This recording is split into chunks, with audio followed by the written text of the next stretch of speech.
તમારી જાતે તમારે દૂર કરવાની જરૂર છે અને એ કામ માત્ર સંગઠન થકી થાય, બાકી થાય નહીં. અને સંગઠન બનાવવાની જરૂર, મને ખબર નથી કે તમે ક્યાંય સંગઠનમાં હતા નહોતા શું, પણ છોડી દો ક્યાંય હતા ક્યાંય નહોતા, શું કરતા હતા, કેવું કરવું જોઈએ.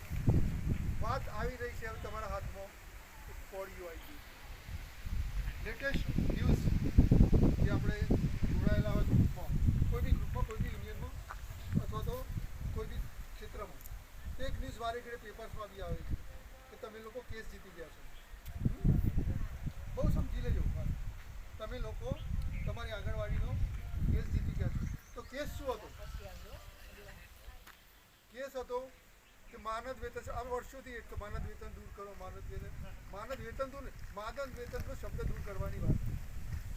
સરકાર તમારી પાસે સરકારી કામ લે છે, હે તમને તમારી વય નિવૃત્તિ મર્યાદા 58 કેમ છે કે તમે સરકારના આધીન છો. 18 વર્ષ 21 વર્ષ પહેલાં તમને નોકરી નથી આપતા, કેમ? સરકારી નિયમ, પ્રોગ્રામ કોના? સરકારી. આ બધી વાતોને લઈને પિટિશન 2015માં દાખલ થઈ. કે ભાઈ આ માનદ વેતનનો શું મતલબ છે? માનદનો મતલબ છે કે તમે મન ફાવે ત્યારે કામ કરો. એમાં તમને જે કંઈ આપવામાં આવે છે એનો કોઈ ફિક્સ ટાઈમ ના હોય, ફિક્સ કામ ના. તમને જવું છે